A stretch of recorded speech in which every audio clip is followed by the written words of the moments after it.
네, 오늘은 굳게 하라라는 제목으로 하나님 말씀 전하겠습니다. 산속에 한 남자가 처절하게 울부짖고 있습니다. 땀범벅이 된 그 남자는 계속해서 절규에 가까운 울부짖음으로 기도했습니다. 아버지여, 만일 할만하시거든 이 잔을 내게서 지나가게 하옵소서. 그러나 나의 원대로 마옵시고 아버지의 원대로 하옵소서. 이내 그의 땀은 핏방울로 변했습니다. 기도하는 그 남자 주변 멀지 않은 곳에는 또 다른 남자들이 있었습니다. 그들은 거기서 너무나 피곤한 나머지, 또 너무나 슬픔에 잠긴 나머지 잠에 들어버렸습니다. 산에서 기도하신 분은 예수님이셨고, 자고 있던 남자들은 베드로와 요한과 야고보였습니다. 그리고 그 산 아래에는 다른 제자들도 있었습니다. 예수님께서 기도하러 겟세마네 동산에 올라가셨을 때의 일입니다. 예수님께서 데리고 가신 제자들에게 부탁한 것은 한 가지였습니다. 예수님 자신은 가서 기도를 할 테니 너희는 이곳에서 나를 기다려라 하는 것이었습니다. 마태복음 26장에 그 내용이 나오는데, 마태복음 26장 36절에 이에 예수께서 제자들과 함께 겟세마네라 하는 곳에 이르러 제자들에게 이르시되 내가 저기 가서 기도할 동안에 너희는 여기 앉아 있으라 하시고, 기도하시는 예수님을 앉아서 기다리라고 말씀하십니다. 그리고는 조금 떨어진 곳으로 가셔서 예수님은 고민과 슬픔에 휩싸여서 기도하신 겁니다. 그렇게 뜨겁게 기도하고 돌아와 보니 제자들은 자고 있었습니다. 예수님은 그들에게 또 말씀하십니다. 마태복음 26장 38절에 이에 말씀하시되 내 마음이 매우 고민하여 죽게 되었으니 너희는 여기 머물러 나와 함께 깨어 있으라 하시고, 어떻게 기도하라는 구체적인 지시 없이 그냥 깨어 있으라 말씀하십니다. 처음에는 앉아서 기다리라 하셨고, 자고 있으니 깨어 있으라고 말씀하십니다. 그 다음에는 또 기도하시다가 또 오셔서 이렇게 말씀하십니다. 41절에 시험에 들지 않게 깨어 기도하라. 마음에는 원이로되 육신이 약하도다 하시고, 마지막에 가서야 기도를 잠깐 언급하십니다. 우리가 아는 그 기도라는 행위를 하는 것이 그렇게 중요했다면, 제자들이 예수님이 기도하는 동안에 그곳에서 함께 부르짖어 기도하는 것이 정말 중요했다면, 예수님은 처음부터 어떻게 기도해야 하는지, 앞으로 일어날 일들에 대해서 어떻게 기도로 준비해야 하는지를 말씀하셨을 겁니다. 하지만 예수님은 처음에 그들에게 그냥 앉아서 기다리라고 하셨습니다. 그 다음에 갔더니 자고 있으니 그냥 깨어 있으라고 말씀하실 뿐이었습니다. 그러고 나서는 가셔서 깨어 기도하라고 말씀하시는 겁니다. 이 말씀을 비추어 볼 때 아마 제자들에게 바라시는 것은, 예수님께서 제자들에게 바라시는 것은 어떤 통성 기도나 뜨거운 큰 목소리를 내서 막 울부짖으며 기도하는 그 기도가 아니라 그들이 깨어 있기를 바라셨던 것 같습니다. 그리고 또 가서 기도하시는데 제자들은 슬픔에 잠겨 쿨쿨 잤고, 이를 3번까지 하신 후에 이렇게 말씀하십니다. 45절에 이에 제자들에게 오사 이르시되 이제는 자고 쉬라. 보라, 때가 가까이 왔으니 인자가 죄인의 손에 팔리느니라. 예수님의 말씀에는 역설이 들어있습니다. 우리에게 노동처럼 느껴지는 이 어려운 기도를 하라고 하실 때는 그저 앉아있고 깨어있으라고 말씀하시는데, 정작 예수님이 팔려가실 때가 오자 정말로 기도해야 될 것 같을 때는 이제는 깨어있을 필요 없고 기다릴 필요 없고 푹 자고 푹 쉬어라 말씀하십니다. 왜 이렇게 말씀하실까 의문이 듭니다. 예수님이 기도하실 때 옆에서 같이 기도로 동역을 해야 되고 같이 기도해야 또 힘이 나고, 그 고민되고 슬픈 마음에 조금이나마 위로가 되고, 예수님도 사람이신데 그 길을 가는데 조금이라도 용기가 생기지 않았을까요? 예수님이 팔려 가버리면 이제는 정말로 뜨겁게 기도를 해야 되는데 이제는 포기하신 듯이 됐다 자라 라고 말씀하시는 것처럼 말씀하시는 겁니다. 이 말씀을 통해 우리가 알 수 있는 것이 있습니다. 그것은 바로 기도는 예수님이 계실 때 할 수 있다는 것이고, 또 한 가지는 기도는 내가 뭔가를 하는 종교 행위가 아니라 깨어 있으면서, 깨어 있어야 보겠죠. 깨어서 우리를 위해 기도하시는 그 예수님을 바라보는 것 자체, 그것이 기도라는 사실을 알 수 있습니다. 그러니까 제자들이 예수님이 이미 팔려가 버리는 그 순간 이제는 자고 쉬어도 되는 이유는 예수님이 곁에 계시지 않기 때문에 그들은 기도할 수 없다는 것입니다. 이전에도 예수님께서는 기도가 무엇을 하는 것이 아니라 오히려 가만히 예수님이 무엇인가를 하는 것을 바라보는 것임을 가르쳐 주신 적이 있습니다. 그것을 가르쳐 주신 그날은 제자들이 배 위에 있을 때 풍랑이 찾아온 날이었습니다. 배가 부서질 듯이 풍랑이 몰아쳤고 그때 예수님은 배 밑에서 주무시고 계셨습니다. 그리고 예수님을 깨우러 온 제자들이 막 부르짖습니다. 정말 죽을 것 같았는지 두려워하며 우리를 구원하소서 외쳤습니다. 그런 제자들에게 예수님께서 하신 말씀은 도대체 왜 무서워하느냐 였습니다. 정말 이해할 수가 없으셔서 도대체 왜 무서워하느냐, 도대체 왜 이런 기도를 하고 있느냐 말씀하시는 겁니다. 기도는 우리와 함께 계신 예수님을 바라보고 예수님이 우리와 함께 계시다는 사실에 평안을 누리는 것입니다. 제자들이 우리를 구원하소서라며 아주 간절하고도 아주 적합한 기도, 이보다 더 좋은 기도가 어디 있겠냐 생각이 들 정도로 우리를 구원해 주세요 기도했습니다. 그런데 예수님은 그 기도에 응답하시는 것이 아니라 왜 기도하냐고 믿음 없음을 책망하시는 겁니다. 마태복음 8장에 나오는 이 풍랑을 잔잔하게 하시는 예수님에 관한 말씀은 예수님이 하나님이심을 드러냅니다.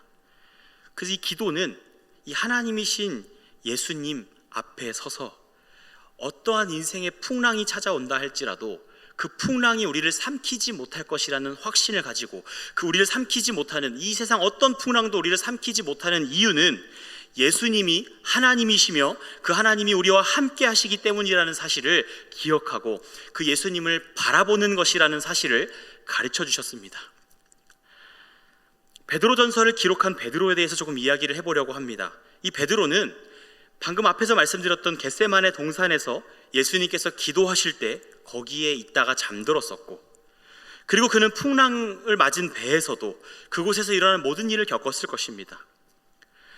아마 예수님이 가셨던 길, 예수님이 사역하셨던 그 모든 순간에 베드로는 거의 다 함께 했을 텐데 그런 그에게는 잊지 못할 정말 중요한 사건이 하나 있었습니다. 우리는 그가 부활하신 예수님을 만나고 내가 나를 사랑하느냐? 라는 3번의 질문을 통해 사명을 받았다고 알고 있습니다. 그리고 그건 맞는 말입니다. 하지만 그 사명은 그때 한 번 주어진 것이 아니라 그 사명을 더 확고하게 하시려고 미리 한 번 더 사명을 주시는데 그 내용이 누가복음 22장에 나옵니다. 누가복음 22장 31절에서 32절에 이런 말씀이 나옵니다. 시몬아 시몬아 보라 사탄이 너희를 밀 까부르듯 하려고 요구하였으나 그러나 내가 너를 위하여 내 믿음이 떨어지지 않기를 기도하였노니 너는 돌이킨 후에 내 형제를 굳게 하라. 아멘. 충성을 맹세하는 베드로에게 예수님께서 그가 예수님을 3번 부인할 것을 말씀하시는 장면이 바로 이 장면입니다. 예수님께서는 베드로가 예수님을 부인하고 도망칠 것을 아시고 너가 나를 부인할 거다, 3번이나 부인할 거라는 내용을 말씀하시면서 그 뒤에 사명을 주십니다. 그리고 그 내용은 내 형제를 굳게 하라는 것이었습니다. 앞에 띄워드린 이 글을 잠시 응시하셨으면 좋겠습니다. 이 말씀이 이 하나님께서 베드로에게 주신, 예수 그리스도께서 베드로에게 주신 이 사명을 우리 가슴에 오늘 품기를 원합니다. 이 사명을 베드로가 예수님을 부인하기 전에 그가 예수님을 부인할 줄 아시고 주신 사명입니다. 이 사명은 내가 나를 사랑하느냐? 내 양을 치라, 내 양을 먹이라 하셨던 그 사명보다도 먼저 더 근간이 되는 사명입니다. 베드로의 앞으로의 모든 사역은 내 형제를 굳게 하라라는 이 사명 위에 세워지는 것입니다. 이 모든 과정을 통해 예수님께서는 베드로를 형제를 굳게 하는 사람으로 세우시겠다는 것이었습니다. 그래서 우리는 이후에 베드로가 예수님을 사랑하는지 확인받을 때에도, 예수님께서 베드로를 깨우쳐 사명을 주실 때에도, 그 이후에 베드로가 계속해서 사역을 하며 수많은 교회를 세우고 복음을 전하는 그 모든 순간에 이 사명을 기억해야 했습니다. 내 형제를 굳게 하라 하는 이 사명입니다. 베드로는 베드로전서를 통해 박해를 받는 그리스도인 형제들, 즉 세상의 억압으로 넘어진 형제들을 굳게 하는 편지를 씁니다. 그것이 베드로전서였고 그리고 오늘 본문에 형제를 굳게 하는 세 가지 내용이 나오는데, 그것은 기도하라, 사랑하라, 봉사하라, 이 세 가지입니다. 이 세 가지 내용은 모두 형제를 굳게 하라는 베드로가 받았던 베드로의 사명의 가장 근간이 되는 내용을 이루는 방식입니다. 형제를 굳게 하기 위해서 기도하는 것이고, 형제를 굳게 하기 위해 사랑해야 하고, 형제를 굳게 하기 위해 서로 봉사해야 하는 것입니다. 형제를 굳게 하기 위하여 우리는 이 세 가지를 붙잡아야 하는데, 이를 위하여 한 가지씩 내용을 나눌 때 그냥 단순히 실천사항, 그냥 이렇게 살아야 한다는 어떤 실천사항이 아니라 우리를 향하신 하나님의 뜻과 그 뜻을 이루시기 위해 예수 그리스도께서 하신 일을 기억하며 우리가 그 목적에 맞게 변화되기를 원합니다. 그냥 기도 많이 하면 되지, 그냥 사랑하면 되지, 그냥 봉사 많이 하면 되지가 아니라 우리가 하는 이 모든 일들을 통해서 형제들이 굳게 세워지는, 형제들을 굳게 하게 되는 그런 우리 모두가 될 수 있기를 예수님의 이름으로 축복합니다. 첫 번째로 기도하라입니다. 앞서 나눈 것처럼 기도는 종교적 행위가 절대 아닙니다. 기도에는 합심 기도도 있고, 조용히 하는 기도도 있고, 도고 기도도 있고, 또 얼마나 오랫동안 기도하느냐, 아니면 새벽에 하는가, 철야로 하는가, 여러 가지 방식의 기도가 있습니다. 그런데 여기서 말씀하시는 기도, 그리고 성경에서 말씀하시는 기본적인 기도는 어떤 종교 행위로서 내가 기도하는 그 행위를 말하지 않습니다. 여기서 말하는 기도는 우리가 기도하는 시간을 가지는 것, 그것을 뛰어넘습니다. 본문의 보다 정확한 뜻을 살펴보자면 이렇게 번역해 볼 수 있는데, 그러나 모든 것의 끝이 가까이 오고 있다. 그러므로 기도 안에서 분별력을 가지고 정신을 차려라. 기도를 해서 뭔가 이때를 버티라는 느낌으로 우리가 이 한글 성경을 보면 이 7절의 말씀을 그렇게 해석하기가 쉽습니다. 뭔가 상황이 너무 힘들고 박해가 심하니 기도하면서 버티자, 기도로 이겨내자라는 느낌을 가지기가 쉬운데, 비슷한 의미일 수 있지만 기도라는 행위를 통해 우리가 이 어려움을 극복하는 것이 아니라 기도라는 것 안에 들어가서 정신을 잃지 말고 깨어 있으라는 겁니다. 그러니까 뭔가를 하라는 느낌이 아니라는 말씀을 드리는 겁니다. 지금 기도해라, 기도해야 한다, 그 기도하는 것으로 버텨라, 이 악물고, 이게 아니라 그냥 깨어 있는 겁니다. 눈만 뜨고 있으면 되는 겁니다. 할 수 있는 게 없다는 겁니다. 이 박해의 시대 속에서 그리스도인들이 할 수 있는 게 없으니 깨어 있어라. 기도라는 공간이 있다면 그 기도라는 것 안에 들어가서 그냥 깨어 있는 것, 그것이 지금 그리스도인들이 해야 할 일이라고 말씀하는 겁니다. 타이타닉호가 침몰할 때 수많은 사람들이 차가운 바닷물에 떠 있었습니다. 근데 그 바다는 굉장히 차갑고 추운 바다였습니다. 곧 사람들은 하나 둘씩 정신을 잃기 시작했고, 정신을 잃은 사람들은 잡고 있던 판자를 놓치고 바다 아래로 한두 명씩 가라앉기 시작했습니다. 그 물속에 떠 있는 사람들이 할 수 있는 일이라고는 서로의 체온을 나누며 버티는 것밖에 없었습니다. 그들이 뭔가를 한다고 해서, 그들이 막 소리를 지른다고 해서 살아날 수 있는 게 아니었다는 겁니다. 그 상황을 이겨낼, 배는 이미 난파돼서 침몰했고 그 차가운 바다에서 그들이 할 수 있는, 그 상황을 극복할 수 있는 획기적인 방법 같은 건 없었습니다. 그냥 정신을 차리고 있는 것밖에 없었습니다. 왜냐하면 정신을 잃는 순간 그 자리에서 죽게 되기 때문입니다. 그런데 저 멀리서 구조대 불빛이 보이는 겁니다. 그러면 그들이 할 수 있는 일이 하나 생겼습니다. 그것은 그 구조대 불빛을 바라보며 깨어 있는 겁니다. 그 구조대는 우리를 향해 오고 있고, 그 물에 떠 있는 사람을 향해 오고 있고, 그 구조대를 보고 잠들지 않도록 정신을 차리는 것밖에는 그들이 할 수 있는 일이 없습니다. 그 나무 판자 위에 올라가서 물 위를 달려가서 그 구조 보트로 뛰어갈 수 없습니다. 더 이상 목소리도 나오지 않습니다. 그냥 이제 얼어 죽기 직전의 상태에서 그 구조대가 바로 앞까지 올 때까지 잠에 들지 않는 것, 그것밖에는 그들이 할 수 있는 일이 없습니다. 그런데 성경이 말하는 기도가 그런 겁니다. 아무것도 할 수 있는 게 없으니 기도를 하려고 하지 말고 기도라는 것 안에 들어가서 깨어 있으라는 겁니다. 그냥 정신만 차리고 있으라는 겁니다. 잠들지 말라는 겁니다. 뭘 하는 분은 예수님인 겁니다. 기도가 마지막 때와 연관이 계속 되는데, 모든 것이 끝날 때 오실 분이 계신데 그분은 바로 예수님이십니다.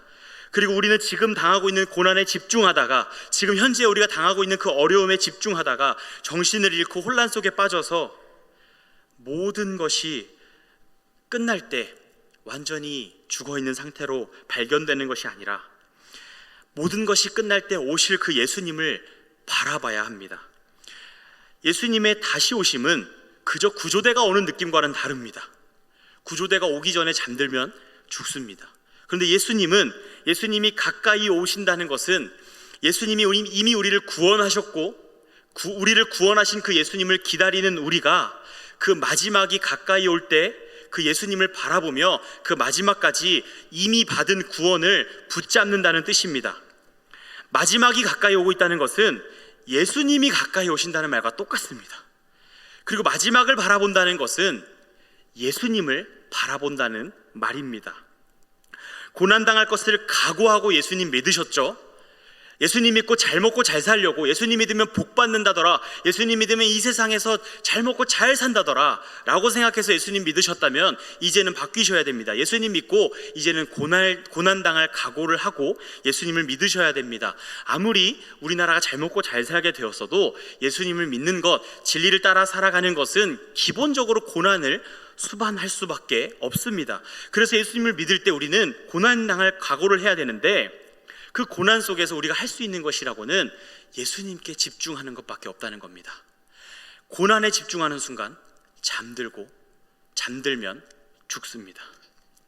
7절에 만물의 마지막이 가까이 왔으니 그러므로 너희는 정신을 차리고 근신하여 기도하라 말씀하십니다. 이 말씀을 띄어놔 주시면 마지막이 가까이 온다는 것은 예수님이 가까이 온다는 것이라고 말씀드렸습니다. 마지막 때가 오는 것이 아니라 예수님이 오셔야 마지막이 오는데, 그래서 마지막이 온다는 것은 예수님이 가까이 오신다는 것이고, 그 마지막 때를 바라본다는 것은 그 마지막 그 시기, 그때 일어날 무슨 일을 바라보는 것이 아니라 예수님을 바라보는 겁니다. 그래서 이 말씀을, 지금 띄워드린 말씀을, 이 내용을 반영해서 적용해서 다시 읽어보면 이렇게 읽을 수 있습니다. 예수님이 가까이 왔으니 그러므로 너희는 정신을 차리고 예수님을 바라보라, 이렇게 읽을 수 있습니다. 이 말씀을 보고 그래, 내가 기도해야지, 1시간 기도, 2시간 기도, 철야 기도, 새벽 기도 하는 거 너무 좋습니다. 너무 좋고 기도를 많이 할수록 좋고, 또 기도는 그냥 하는 것 자체가 중요합니다. 그런데 여기서 말씀하는 것은 어떤 방식의 종교 행위의 기도를 하라는 것이 아니라 예수님을 바라보라는 내용이 너무나 분명하고 선명하다는 겁니다. 마지막이 가까이 오는 이때 우리가 해야 할 일은 지체 없이 가까이 오고 계신 예수님을 바라보는 것입니다. 그리고 정신을 잃은 지체를 깨워, 정신을 잃어서 이제 잠시 후면 이 차가운 바다에서 죽게 될 그 형제를 깨워서 정신을 차리게 만들어서 예수님 다시 오실 때까지 그 예수님을 바라보게 만드는 것, 그것이 지금 이 교회가 해야 할 일인 것입니다. 우리 영동중앙교회가 그 일을 감당했으면 좋겠습니다. 우리 영동중앙교회가 그냥 기도 많이 하는 교회를 넘어서 예수님 바라보고 마지막 날 다시 오실 그 예수님을 바라보게 하는 그런 교회가 될 수 있기를 예수님의 이름으로 축복합니다. 두 번째는 사랑하라입니다. 베드로전서 4장 8절에 보면 무엇보다도 뜨겁게 서로 사랑할지니 사랑은 허다한 죄를 덮느니라 말씀하십니다. 연인들이 처음에는 뜨겁게 사랑을 합니다. 서로 생각만 해도 설레고 미소가 지어지는 사랑을 합니다. 있는 시간 없는 시간 다 투자해서, 있는 돈 없는 돈 다 들여서 데이트를 합니다. 정말 뜨겁게 사랑하면 돈이 없어서 데이트 못하거나 시간이 없어서 못 만난다는 얘기는 못할 겁니다. 얼굴 한 번 더 보는 거 어떻게 보면 별것도 아닌데 그 얼굴 한 번 5분 한 번 더 보자고 2-3시간이 걸려도 갑니다. 그렇게 뜨겁게 연애를 합니다. 그리고 그렇게 2-3시간 걸려서 가서 얼굴 한 번 보고 2-3시간 걸려서 돌아와도 4시간 버렸다고 후회하는 일이 없습니다. 그렇게 기쁘게 뜨겁게 사랑하는데, 문제는 결혼을 하면 바뀌어 버린다는 게 문제입니다. 연애할 때는 2-3시간 걸려서 만나도 너무 좋은데 결혼 후에는 바로 옆에 있어도 보기 싫다는 농담이 있을 정도입니다. 결혼만 하면 왜 이렇게 뜨거웠던 사랑이 차갑게 식어버리는지 모르겠습니다. 아마 익숙해서 그런 것 같은데요. 또 그 속에는 보이지 않는 곳에 뜨거운 사랑이 다 있으시잖아요. 그런데 성경에서 말씀하는 사랑은 아가펜 에크테네스라는 사랑입니다. 아가페라는 사랑입니다. 아마 다 아시는 사랑이죠. 하나님의 사랑, 아가페의 사랑입니다. 이 에크테네스라는 단어가 굉장히 독특한 단어인데 이 사랑을 설명해 주는 단어입니다. 이것은 너무 뜨거워서 식을 수 없는 겁니다. 뜨거운 사랑이라는 단어예요. 그냥 한국말로 번역을 하면. 근데 이 뜨거움이 너무 뜨거워가지고 식을 수가 없는 겁니다. 그래서 이 뜻을 다른 뜻으로 바꾸면 변하지 않는 사랑이라는 뜻입니다. 너무 뜨거웠는데 이것이 식어봤자 너무 뜨거운 겁니다. 그래서 옛날이나 지금이나 앞으로나 계속 너무 뜨거운 것. 그래서 이 말을 한마디로 하면 변함없는 사랑이 바로 이 베드로전서에 나오는 사랑하라의 사랑입니다. 마지막 때에 뜨겁게 사랑하라는 것은 상황이 바뀌면 그 마음도 바뀌고 상대방의 태도가 바뀌면 그 태도에 따라 내가 너 옛날에 사랑했었는데 너 이제 보니까 도저히 사랑할 수 없겠다라고 바뀌는 것이 아니라 그 사랑이 너무 뜨거워서 결코 변하지 않고 그 사랑이 너무 뜨거워서 상황과 상대방의 태도와 상대방의 어떤 마음과 그런 방식과 상관없이 그 어떤 것으로도 이 사랑을 변질시킬 수 없는, 이 사랑의 온도를 도저히 낮출 수 없는 너무너무 뜨거운 사랑인 겁니다. 용암보다 마그마보다 태양보다도 더 뜨거운 사랑이 바로 이 사랑인 겁니다. 그래서 이 사랑은 변하지 않습니다. 베드로는 진짜 뜨거운 사람이었잖아요. 그런데 변하는 사랑을 했습니다. 예수님을 너무너무 사랑했습니다. 하지만 그의 사랑은 변하는 사랑이었습니다. 예수님께서는 사탄이 너를 밀가부르듯 하나 나는 너의 믿음이 떨어지지 않기를 기도한다고 말씀하십니다. 베드로는 변했지만 예수님은 변함없이 그를 사랑하셨습니다. 그래서 베드로가 예수님을 부인하기 전에 사명을 주신 것입니다. 그가 변하는 것이, 베드로의 변질이 결코 예수님의 사랑의 온도를 떨어뜨릴 수 없다는 것을 보여주신 겁니다. 예수님께서 그가 변할 것을 아시고도 사명을 주심으로 그를 향한 사랑이 그가 변하든 그가 예수님을 배신하든 그가 돌아오든 상관없이 그 사랑은 뜨거울 것이라는 사실을 보여주셨고, 그 보여주신 사랑을 베드로에게 명령하셔서 교회들이 그 사랑으로 서로 사랑하도록 명령하시는 겁니다. 우리에게 필요한 사랑이 이겁니다. 우리에게 필요한 사명은 형제를 굳게 하는 것인데, 형제를 굳게 하기 위해서 반드시 필요한 것은 사랑입니다. 근데 그 사랑은 그냥 변해버리는 갈대와 같은 감정적인 사랑이 아니라 너무 뜨거워서 결코 그 온도가 아무리 내려오고 아무리 그 온도를 식게 하려고 해도, 그래서 꽤 많이 식어도 너무 뜨거워서 우리가 느낄 때는 조금도 변함이 없는 사랑, 그 하나님의 사랑인 것입니다. 우리 영동중앙교회에 그 사랑이 필요합니다. 그 사랑은 우리 노력으로 생기지 않습니다.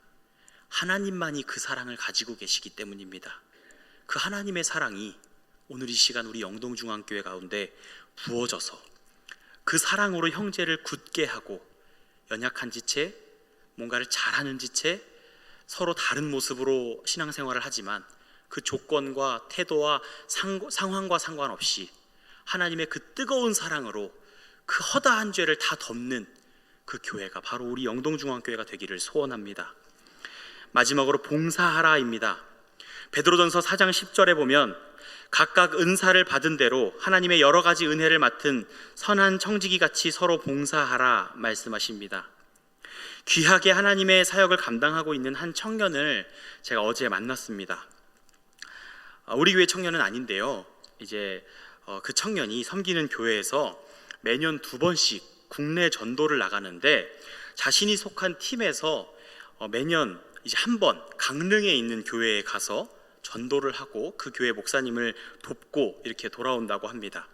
그런데 청년들이 준비하는 과정에서 이제 그 교회가 어떻게 생겼는지 궁금해서 찾아보다가 이제 로드뷰를, 그냥 인터넷에 홈페이지도 없고 그런 교회여서 로드뷰를 찾아서 이제 길을 쭉쭉 따라가서 교회 모습을 봤는데 너무 허름해서 설마 이게 화장실이겠지? 이게 교회는 아니겠지? 아니었으면 좋겠다라고 생각할 정도로 너무 허름해서 걱정이 많았다고 합니다. 열심히 준비를 해서 그 마을에 방문했는데 정말로 그 로드뷰에 나왔던 그 화장실 같아 보이는 그곳이 교회였고, 거기는 목사님과 사모님 그 부부가 이제 그 목회를 하시는데 20년 동안 그 강릉의 그 마을을 섬기셨다고 합니다. 그런데 한 명도 등록한 성도가 없었다는 겁니다. 그 마을의 영적인 분위기가 얼마나 척박했는지가 느껴졌습니다. 그리고 그 마을은 지나치게 가부장적이어서 식사 시간에 이제 청년들이 식사를 준비해서 이제 밥을 막 차리고 이 밥을 공동으로 퍼먹을 수 있도록 가운데 놨다고 합니다. 그리고 이제 다른 것들 막 준비해 와야 되니까 갔는데 이 밥에다 주걱을 안 꽂아놓은 겁니다. 그러니까 어떤 할아버지께서 어이 주방 주걱 이랬다는 겁니다. 뭐 이런 마을인 거예요. 그리고 어떤 분은 축호 전도를 하러 나갔는데 이제 집집마다 가서 전도도 하고 길에서 만나면 또 전도도 하고 하잖아요. 전도를 하는데 한 할아버지가 갑자기 다가오시더니 어이 일로 와봐, 작년에는 백숙 끓였는데 이번엔 안 끓여? 이래가지고 이번에는 저희가 백숙은 안 끓이고 뭐 이렇게 선물을 준비해 왔어요. 아니 그런 선물 필요 없어 이러면서 뭐 백숙 끓이려면 끓이고 왜 이번엔 그런 것도 안 끓여? 막 이러면서 막 뭐 뻔뻔함 그 자체죠. 뭐 이렇게 뻔뻔하시기도 하고 마치 이렇게 맡겨놓은 것처럼 이렇게 대하시는 분들이었다고 해요. 지금 20년 동안 목회를 했는데 그 상태인 겁니다. 그런데 이 청년들이 MZ 세대잖아요. 그럼 가서 내가 이걸 왜 해? 뭐 저렇게 말해? 무슨 뭐 왜 이렇게 가부장적이야 할 수도 있는데 이 청년들이 준비하면서 계속 마음을 지켰고 가서 그런 일을 당해도 결코 말대답 한 번 하지 않고 그들을 섬기고 정말 예수님의 사랑으로 그들을 섬기려고 애쓰고 묵묵히 섬기고 돌아왔다고 해요. 그런데 그 과정에서 아주 미세하게 아주 세밀하게 느낀 것이 있는데 아까 그 백숙 안 해주냐는 그 할아버지 있죠. 그 할아버지가 이번에는 선물로 준비했어요 하니까 막 호통을 치시면서 백숙 왜 준비 안 하냐고, 나 이런 선물 필요 없다고 하시면서 근데 이거 여기 팔에 팔토시를 차고 계셨나 봐요. 근데 이것도 작년에 받은 거잖아 이러셨대요. 아마 그 지역에 계신 할아버지 할머니 그 마을 주민분들은 겉으로는 말은 그렇게 하셔도 그 20년 동안 그 사랑을 또 그 섬김을 받으시면서 그것을 조금씩 느끼고 변화되어 가고 있지 않나 생각해 봅니다. 그것이 아마 형제를 굳게 하는 사역이 아닌가 생각해 보게 되었습니다.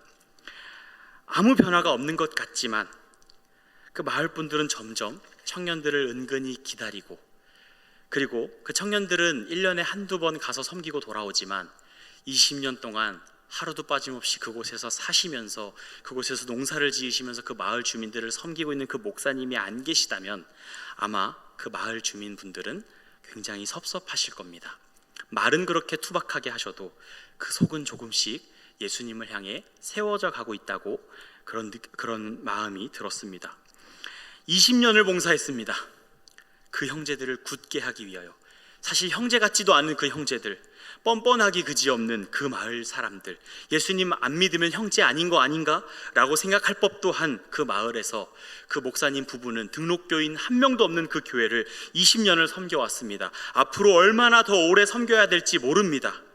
그 교회의 직분이 무슨 소용이 있고 내가 목사인 것이, 내가 장로인 것이 무슨 소용이 있겠습니까? 그저 거기서 한 영혼 돌아오면 그보다 감격스러운 일이 있을까요? 강릉의 이름 모를 그 교회는 그렇게 묵묵히 형제를 굳게 하는 사역을 하고 있습니다.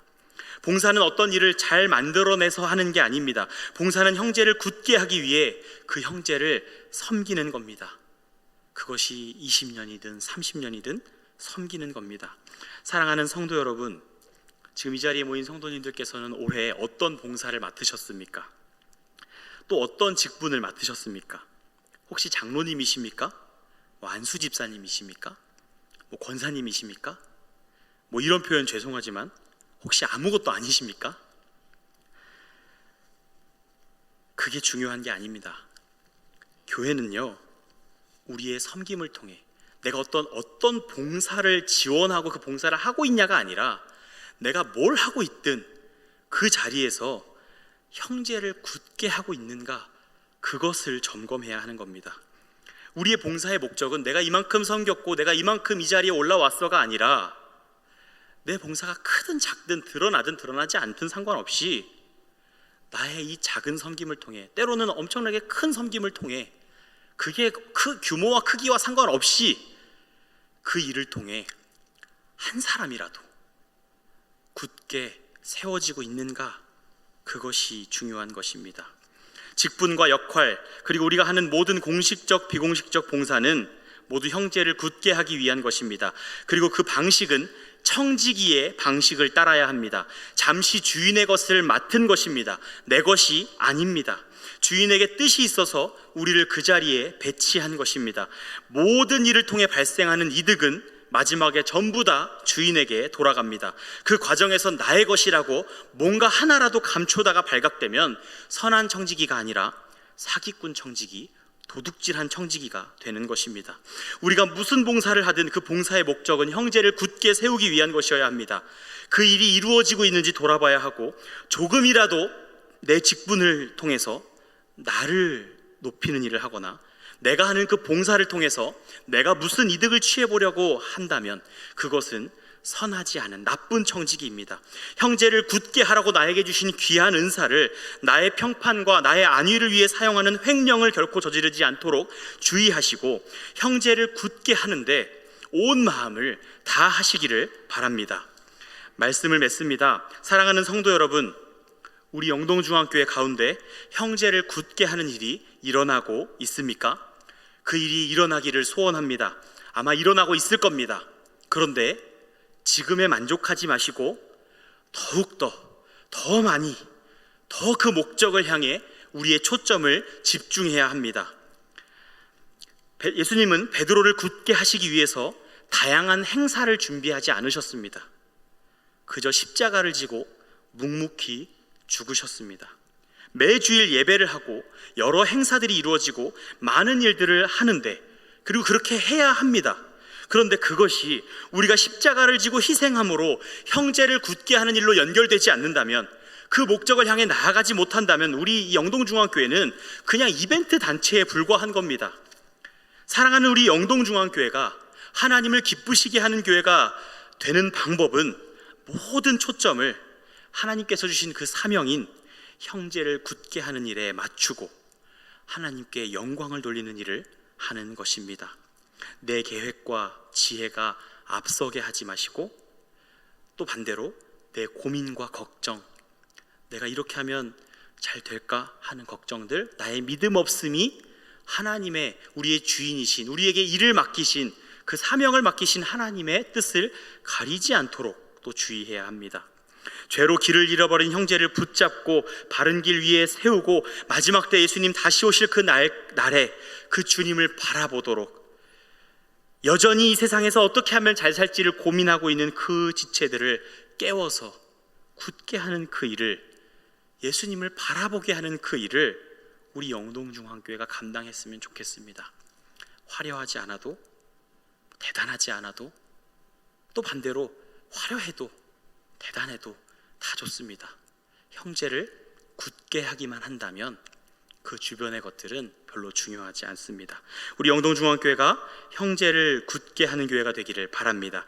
마지막으로 이 말씀을 읽고 마치겠습니다. 베드로전서 4장 11절인데요, 이 말씀 우리의 마음에 새기면서 읽고 마치고 우리 또 기도하고 찬양하는 시간 가지겠습니다. 베드로전서 4장 11절 읽습니다. 시작. 만일 누가 말하려면 하나님의 말씀을 하는 것 같이 하고, 누가 봉사하려면 하나님이 공급하시는 힘으로 하는 것 같이 하라.